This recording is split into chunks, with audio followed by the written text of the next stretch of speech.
On today's show, we find out how the Niners were able to defeat Dallas and advance to the NFC Championship game for the second year in a row. Also, remember, you can listen on Apple and Spotify or watch on YouTube, as all the links are in the description below. We'll also take a look at why the Niners are the most complete team left in the playoffs and what are the chances Brock Purdy can be the first rookie quarterback to lead his team to the Super Bowl. We'll cover all this and more. You're inside the Johnny Dell Football Academy.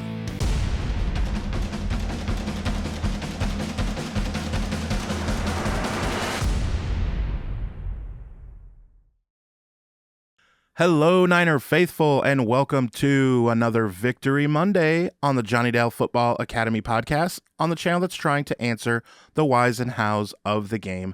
I am Adam Marino, as always, on this Victory Monday, joined by Johnny Dell. Man, excited or what?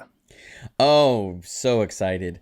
We were able to advance to the NFC Championship game. It's just a great Monday when that happens, right? And not only that, we were able to bounce the Cowboys out of the playoffs. I mean, is there any better feeling than bouncing the Cowboys out of the playoffs? That is what football is all about. If you're a Niner fan, you gotta love being able to bounce Dallas. And not only that, the cherry on the top, the finishing salt, was Dallas again botching time management at the end of the game. You have Dalton Schultz just kind of lazily catching a pass on the sideline, not bothering to get a second foot down that could have put them in Hail Mary range. And yet they have to try this play with Ezekiel Elliott as center. It was glorious. I saw a reel on Facebook, and it was the Dallas final play, and all it was actually the Indianapolis Colts in the third quarter against the Patriots on Monday Night Football, where they lined up some jacked up stuff too, and a lot of fans will remember that as well. Like, what are you guys doing? Where Ezekiel Elliott just gets blown up completely.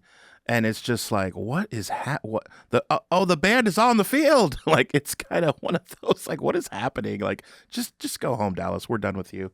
So very exciting. Let's take a look at the other teams that are in this Final Four, if you will, of the NFL.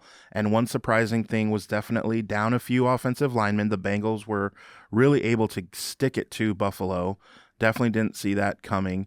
And so the Bengals will also advance to the second straight AFC Championship game, something they have never done in their franchise. So they will play against the Kansas City Chiefs, and we will take a look at the ankle all week, I'm sure, of Patrick Mahomes. He said he's going to play, and I believe him. So they also have a shot, even with one leg, honestly.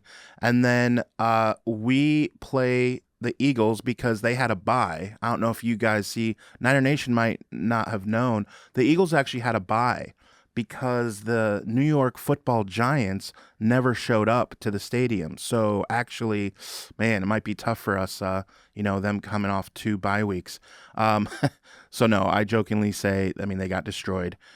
The Giants did. So we will get into the Eagles. That is for our second show of the week. As always, we come to you on Mondays and then again on Fridays. So today's Victory Monday. We're going to talk about that victory.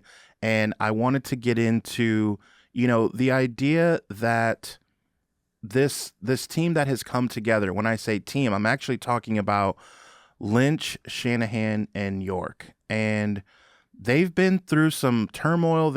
And York has really been through some turmoil of the Tom Sula phase, and like we're Tim Rattay, and we've talked about that before. You and I have, and just there were times where it really honestly looked like we were trying to lose, like it really did.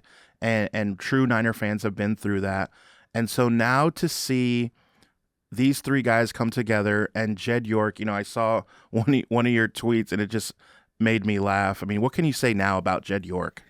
I put out a tweet and it gathered some interesting conversation because Jed York has been not exactly seen in a good light by the fan base. And I put out a tweet. I said, is it time to start giving Jed York some credit? Because you're talking about the 49ers are headed to their 6th NFC Championship game in 12 seasons. On average, the 49ers are in the NFC Championship game every other year. That's the kind of thing that other fan bases hate. Like, they hate seeing your team in the championship game every other season, on average. I remember it was when I was rooting for the Jaguars, honestly, this whole weekend, because I texted you. I said, I'm just kind of sick of seeing the Chiefs in the championship game. I want to see somebody else. I think other fan bases around the NFC are tired of seeing the 49ers in the championship game. You know, and do we need to start giving Jed York some credit? And what a lot of the responses were, and it was on both sides, and I thought it was a great conversation, because it brings up the point of, if we don't win a Super Bowl, does it matter? Does the success we have matter? Because people on both sides were sitting there saying, yes, you should give him some credit. Other people are saying, you know, look, and until he wins a Super Bowl, no, it doesn't matter. All of it doesn't matter if you don't win a Super Bowl. I'm seeing that a ton on the responses. And I get that side. As a fan of this team, and a team that has won 5 Super Bowls, that is what you expect. You expect to win Super Bowls, and only one fan base at the end of the season is not disappointed. We know that all too well, especially being to 6 NFC Championship games in 12 seasons and not having a Super Bowl, that if you don't have that, you are not happy at the end of the year. But if it's only about the Super Bowl, if only the Super Bowl matters, then why are any of us watching 17 regular season games? Why are we watching, because that's on the path to the Super Bowl, but why are fans watching their teams when they're 6-10 and they're going into their 17th game? Yeah, a lot of them are tuning out, but why? I think that there is more to it than just the Super Bowl. I mean, yes, the Super Bowl is the goal, and that's what you're trying to get to, and you are not happy if you don't win a Super Bowl. There's no question, no argument about that. But where I start looking at, I think there's also something to, there are 28 fan bases right now that are not having their team talked about this season, that are all now saying, what do we need to do for next season? We are not one of those 28 teams right now. That does mean something. Again, it is not the end goal. It is not what you're satisfied with. We should not be satisfied with that. But I think there is something to being one of the teams that you are still part of this conversation at this point, because we still have a hope for this season. We're not looking for a calendar year from now. We're looking at now. And there was an interesting back and forth that some people had on my tweet. Anthony Lavaglia, he says, absolutely. In my response to, is it time to start giving Jed York some credit? He says, absolutely. He heard the faithful boos after the Harbaugh fiasco, hired Lynch and Shanahan, and got out of the way and hasn't made it about him. And then Drew Vasquez has a response, and I think this is interesting because I think this is a jumping off point. Drew Vasquez says, there was years in between events, though, of saying, and that I think that really encapsulates a lot of the fan perception and opinion on Jed York, is that yes, the Harbaugh years were great and we had that, but then that's on Jed York for tearing that down, and the basement that we were in for years because of that, and the rebuilding that had to come out of that. So yes, Jed York does take the blame on that, but we also have to give him credit for realizing that mistake and getting out of it and paying his way out of it. Because what has been for 22 years, what has been the thing on the Yorks is that they're cheap, they won't spend money, they don't care about winning. I don't think, to me, once Jed York fired Chip Kelly, I could not say that about him anymore, because he ate a $24 million contract the year after eating a $14 million contract. That he ate $38 million in contracts to turn around just so he could hire Kyle Shanahan. There are a lot of owners around the league that would not have walked away from that Chip Kelly contract because they had just eaten the contract the year before and said, nope, we need to give it time. We need to stick with this plan, and we need to see it out. Jed York did not. He looked at the team. He said, this is not the direction we're going. We are starting with a clean slate. He fired Balky, ate that contract after just giving him an extension. So, yes, Jed York deserves credit on that for realizing his mistake. Now, he deserves blame and he deserves credit, okay, because he ate a ton of money to do that. And that is why we are where we are. Because, like I said, there are a lot of fan bases that owners would not have done what Jed York did with Chip Kelly. We just bounced one of them, right? We just bounced an owner that wouldn't do something like that. There's a reason the Cowboys have not been in the NFC Championship game for 27 years. Because of Jerry Jones. I think everybody understands that. So you can say, well, yeah, Jed York doesn't deserve any credit because it's all about the coaches and the front office people, and he doesn't have anything to do with it. No, that is part of his credit, is that he doesn't do that, because we could have Jerry Jones as an owner. Oh, don't make me throw up in my mouth. No, Okay. that would be bad. So,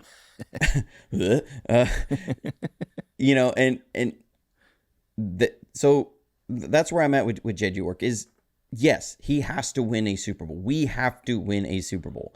That's what you really have to do to cement yourself. But let's give him credit for turning this ship around and getting us right back to where we were with Harbaugh. 3 times in 4 years. That's impressive. And the only time we didn't was when Jimmy was on IR on 10 games, right? So right. You have to believe that if there's not 2,800 injuries that year, that this is our 4th time in the NFC Championship game. So, hats off to that. Hats off to this whole organization, man. I love a Victory Monday divisional round. We're looking forward to our team with a chance to go to the Super Bowl. I mean, as a football fan, this time of year, you can't ask for anything more. That's all you can ask for. Only 3 other teams are able to say what we're saying right now on this Victory Monday. So let's take a look at how we got there and playing Dallas, which there was lots of chatter about Niners, Cowboys, what it means. If you were at home and able to watch, if you're at the stadium, you don't see it. And if you're at a bar, you're not paying attention. The pregame where they really showed they had Chris Pine narrate this thing and Niners, Cowboys, and it was just, epic. They're not going to do that with most teams. It's just not set up that way. And so to see that and that rivalry, and again, it's a different kind of rivalry in that it's not Michigan, Ohio State, because Michigan and Ohio State play each other every year, and it's guaranteed that they're going to play. It's not Giants, Dodgers, because they play a billion times a year. And so it's not Red Sox, Yankees. It's different. This rivalry is incredibly different in the bad blood that resurfaces every time they play, which is not every year necessarily. And so, man, just to see that and from the opening of the game where Debo is kind of hanging around where the kicker is, trying to get in his head, and the special teams coach Fossil having to come over and hey, get out of here, my guy's trying to practice. And we know that Robbie Gould has gone through the Dallas Cowboy cheerleaders in times past, and just who cares about their routine, and he's got to practice and do his thing, and there's some gamesmanship there and all that, right? So it builds up, and man, again we're talking about this, just the first half just was and I will say, hats off to Dallas defense, right? I mean, they came to play. What did you think about the first half? Man, it was stressful. It was rough. I was not stress eating. Thank you. You asked me about that earlier, but I wasn't stress eating. But man, it was rough. I felt like when I was after the game, when I was getting ready to go to bed, I'd been through some stuff. I'd seen some things, and And I came out on the other side emotionally drained. That was a stressful game. Now going into it, Dallas had the best red zone defense in the league, and that showed. That was because we scored 5 times, but we kicked 4 field goals. So is there we need to panic? Because Dallas was the number 2 defense, and the Eagles are like the number 3 defense.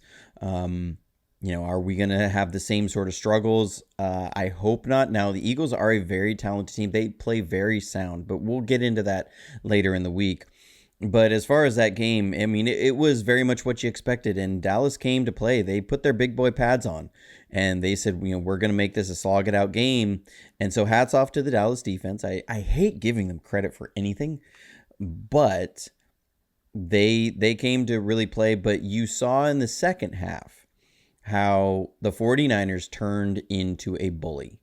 And you see this in the playoffs this time of year. 3 of the 4 teams left were able to run the ball very, very well. And that is what will help you win in January so much. We talk about the quarterbacks. And we talk about Trey Lance and getting the ball down the field. And that's one of the knocks on Brock Purdy right now is, does he have the arm strength to push the ball down the field?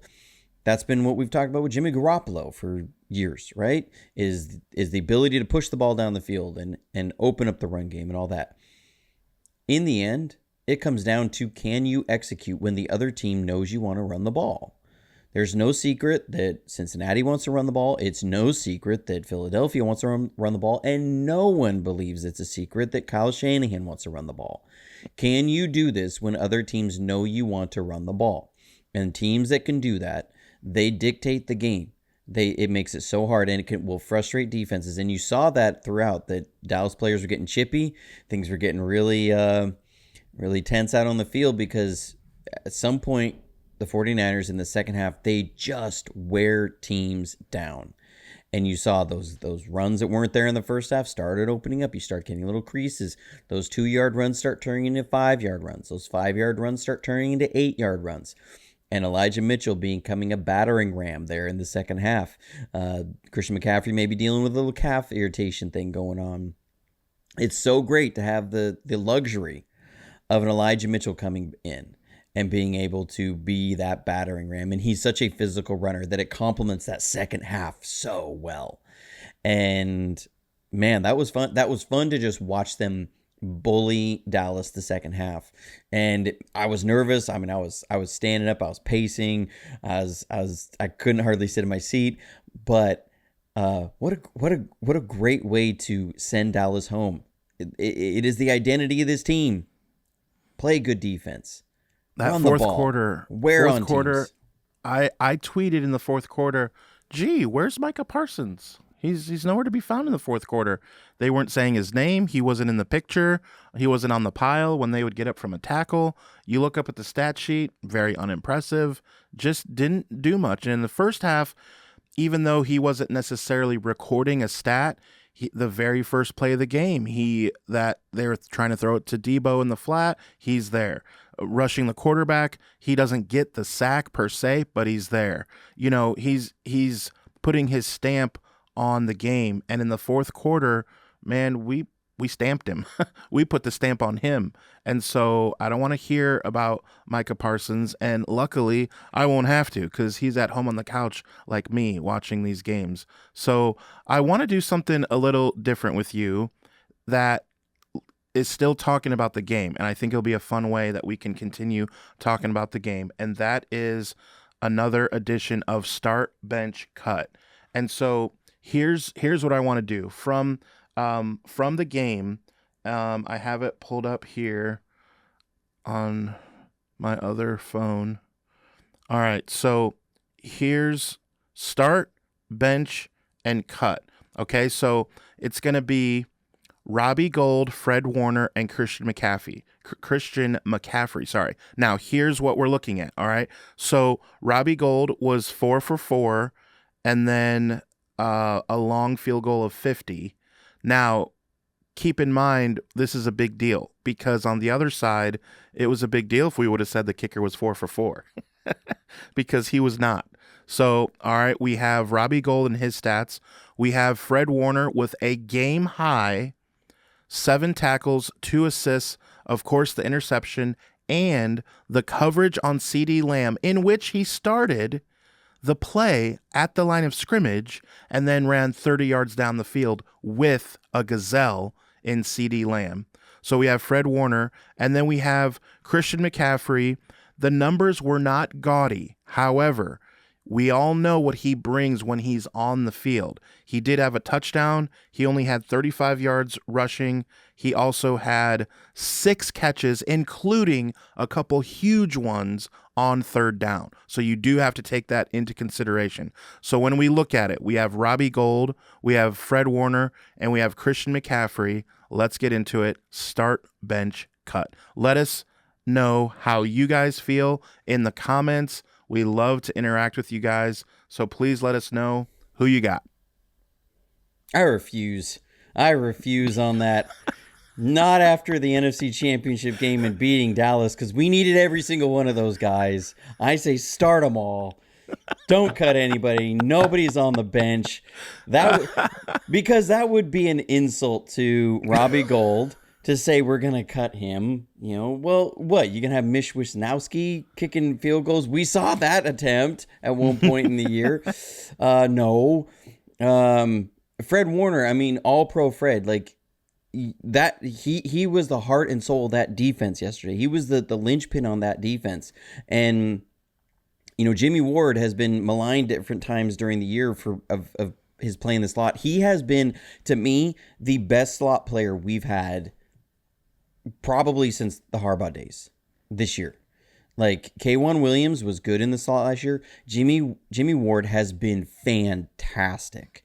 He has been unbelievable in the slot. To me, I would really think hard about what you're doing with him next year. He's the Swiss Army knife on defense. To me, I don't know how you let him walk away from continuing to play that slot position. That is the reason we are the number 1 defense this year. And you saw him making plays all over the field yesterday. But Fred Warner, like you said, matching CD Lamb down the field, because we're in a Tampa 2 there. He has to match the number 3. CD Lamb is the number 3. And I had a back and forth with Cowboys fans on their Reddit over my preview video, because I stated in there, and now full disclosure, that preview video was so hard to put together. People have said, I bet it takes a long time. I spent 3.5 days on that. And that was the hardest thing, was trying to put a cohesive narrative of what I was seeing, because there was so much in there, and trying to get a cohesive thread from one end to the other. But I said something in there and I didn't cover it because by that point I was exhausted. And it would have taken so long to cover. It would have been 10 minutes of video. And I was like, I do not have the time or energy to put this together. But CD Lamb was the key of their offense. I said Dallas's offense runs through CD Lamb. And what I mean by that, and this is why I love doing this podcast, is because I get to cover some of these things that I wasn't able to get to in that, is that CD Lamb, he becomes the central core of a lot of their passing concepts that then their run game is based off of. And he's going to be the guy that when he's not getting a lot of yards, that means that everybody else is open, because they're using him in passing concepts in a way that if he's taken away, that means somebody else is going to be open. Okay, he's going to be the number 1 in a lot of those progressions, or the number 2 that you're really trying to get the ball to. And so to take him away, that's when the explosives were going to come. That's when a lot of the plays to keep you on schedule are going to come. And that's one reason that you saw CeeDee Lamb had a big day yesterday, because D'Amico Ryans has had this philosophy that we're not going to funnel extra resources to him and let everybody else feast. We're going to let, if they get a lot with him, that's fine, but we're not going to let the entire team beat us. CeeDee Lamb alone will not beat us. But that was one of those plays that, again, they're trying to get CeeDee Lamb down the middle of the field. It looked like a four verticals concept, and so Dak's liking that matchup. I mean, what team wouldn't like that? You got CeeDee A Lamb linebacker? on a middle linebacker. Every team's going to take that 10 times out of 10, and he covers it down the field. And you have Jimmy Ward coming in and making the great play and bounces up, and Fred Warner gets the interception, and then Fred in the run game, keeping their run game from getting them into third and shorts and having some third and longs and being able to get the team off the field. You can't take that away. And then Christian McCaffrey, though, some of those, like there was that 3rd and 7, 3rd and 8. Okay, he's out there as a receiver. Yeah, he may not have put up the gaudy numbers, but the numbers he put up were so vital to the game. Yep. And how much then what passing game we're able to generate of how that was based upon the rushing attack and the threat of McCaffrey as a receiver. To me, you cannot bench or cut any of those from this game. Now, and I refuse. If people want to do it in the comments, that's on you. That is on you. And here's what I'll say. I will say that look, if you put a gun to my head, like we're just having fun, guys. But what I will say to that is that because of the defense, you start Fred Warner because the interception was big. You know, Jimmy, we talk about Ward, he should have caught that ball, and he didn't. But Fred Warner did. So that interception was huge. He led the game in tackles. No one in the game had more tackles than Fred Warner. So I start him. I bench Robbie Gould because it doesn't mean he's not on the team. What it means if we're playing this game is that maybe we go for 2 when there's a opportunity to, or we go for it on 4th down, or we let Mitch or someone like Juszczyk, I don't know. Again, that's benching. And then the only reason, of course, I don't really want to cut Christian McCaffrey in real life. Do not at me. Do not come at me. However, I think it's respect more to our rushing attack in general and our scheme. So you look at the rushing yards, and it was over 50 for big number 25. So I'm happy to see him back from injury and doing well. And it was 2nd or 3rd and goal from the 2-yard line, and McCaffrey punched it in. I believe with my whole heart that you could have given it to Juszczyk, you could have given it to Mitchell, you could have done something different, and we still would have got the touchdown. Now, again, it's agonizing. However, that is the right answer if you must. So I actually won that debate, start, bench, cut. So I'm 1-0 on my only attempt. So there is that. Now, again, I don't want to cut Christian McCaffrey, and I did want to make it difficult on you, which I did. So, and I'm ducking that one. I ducked it. Yeah, no, you did. That is too painful. After I'm on Victory Monday. That's like going through a root canal. I ain't doing that. No, I totally get it. And guys, make sure you can at us and you can email us, but not about that, okay? I'm only kidding. Like, I'm not really want to cut Christian McCaffrey, but make sure that you email us at johnnydellsfootballacademy@gmail.com. And so I want to close with our mailbag, and Emmanuel Rodriguez, thank you for the email, which he's out of South Central LA. So shout out to a guy in hostile territory. Emmanuel Rodriguez writes, "Hey boys, loving the new podcast. Can't wait to see how it continues to improve and evolve over time. I love spreading the word to other Niner faithful and getting them to tune in." First of all, Emmanuel and everyone listening, we really appreciate that. That really means a lot to us to hear you say that. So thank you guys. Question 1, not trying to be pessimistic, just realistic. But Johnny, being that the NFL is a results-driven business and it can sometimes seem like ownership or management can be as fickle as the fan base, where do you see Purdy's career with the 49ers if, God forbid, he winds up having a poor performance during these playoffs and costing us a Super Bowl ring? And question 2, What do you think the reason is that the 49ers have had mediocre performances in the first half of most of their games, yet make great adjustments to finish off opponents? Is it because most of the first half plays are scripted and Kyle and Ryan's react and plan in the second half? Or is it poor execution during the first half? What's your take? Thank you guys for the great show. And again, Emmanuel Rodriguez from South Central LA. Thank you, Emmanuel. Johnny, take it away. Yeah, thank you, Emmanuel, for the question. Also, for future questions that people are going to send in, if you send in a question, also send your picture with it, if you will, and we will put it up on the video. But that I think let's handle Purdy first. Part of this is kind of almost getting into that possible conversation into the off season of what do you do. And, me and you have talked about this, and I put this on Twitter, that I'm not really big on getting into the offseason conversation as far as Purdy or who the starting quarterback is going to be until we get there. And this question kind of falls in with that, and here's where I'll pick that up, is because so much can happen in between then and now. Now, you're also talking about Purdy is facing some of the best teams in the NFL. If he's playing 2 more games, he's playing probably the next 2 best teams in the NFL. I think the Eagles have shown that they are one of the top 3 teams in the NFL. Okay. I think Cincinnati is the most complete team outside of the 49ers in the NFL. I think the Chiefs are as scary as anybody, and they can do a lot of things really well.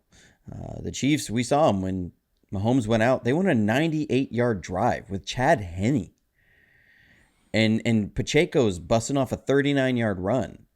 They're supposed to be a passing team, and all of a sudden now they ran like 8 times on that drive, and they were getting good yards. And even when Mahomes came back, they were running the ball a lot more than they normally do, and they still did it well.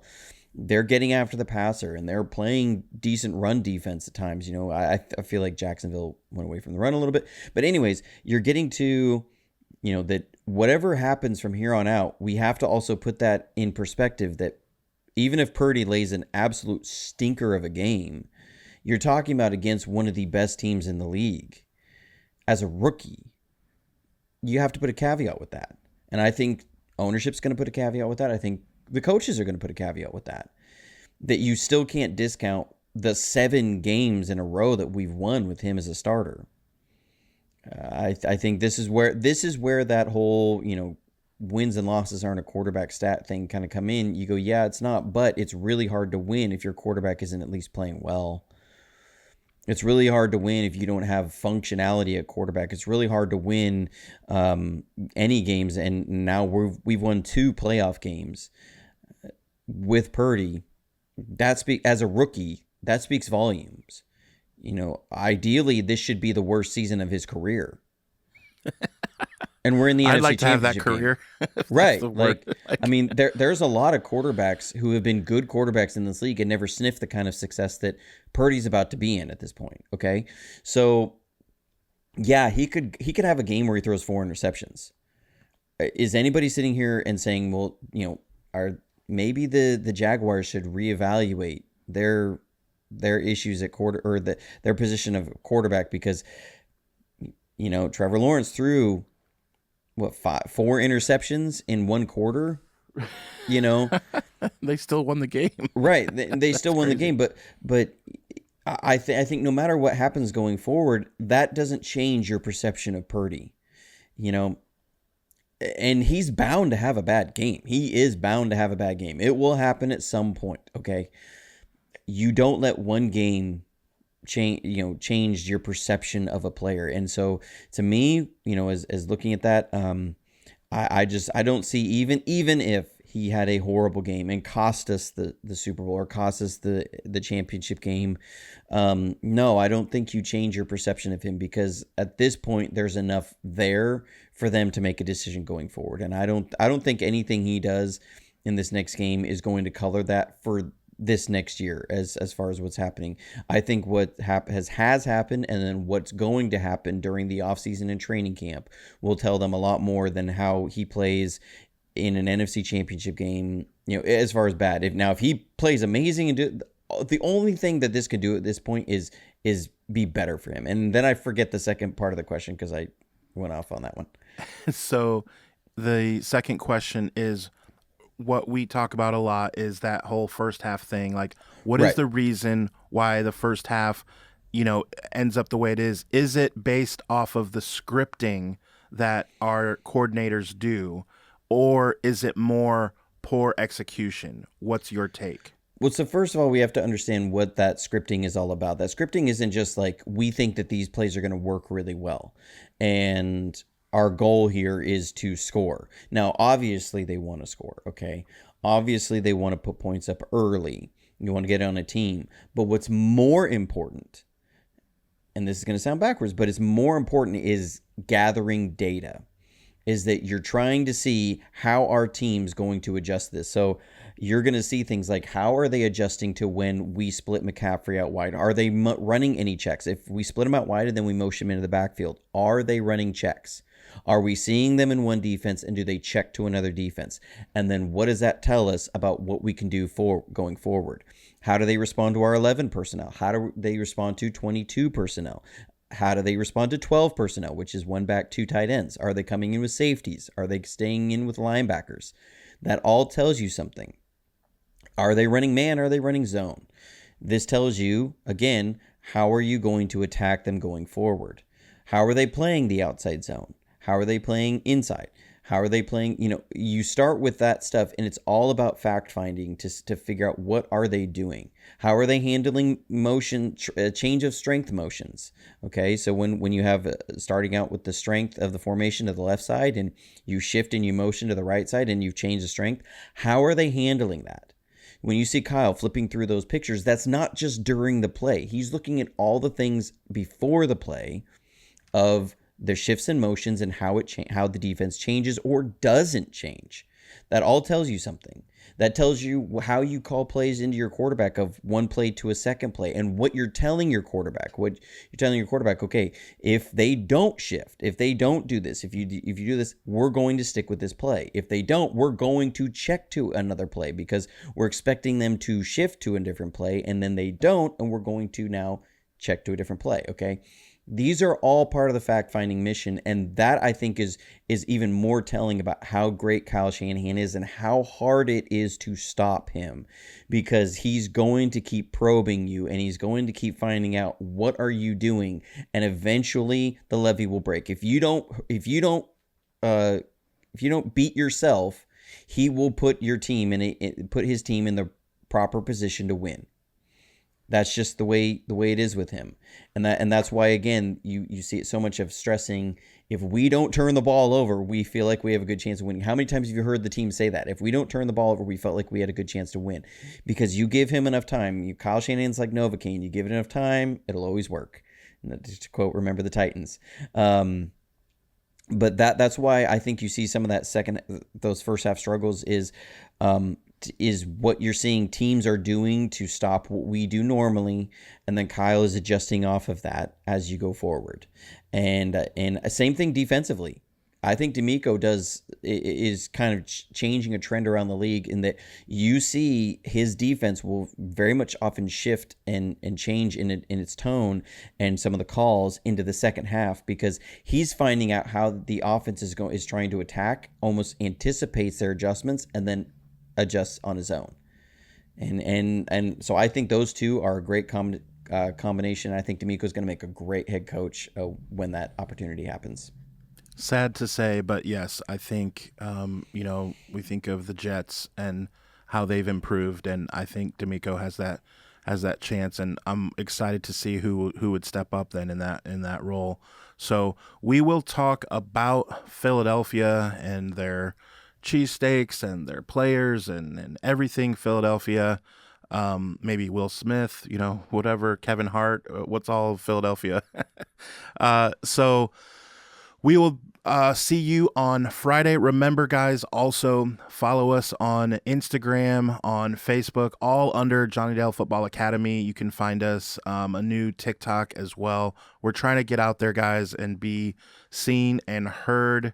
Mostly heard, mostly because of our faces don't need to be seen, but we enjoy talking. So, and we have found that you enjoy us talking for whatever reason. So that's going to do it for us. Take care of each other, faithful, and as always, go Niners.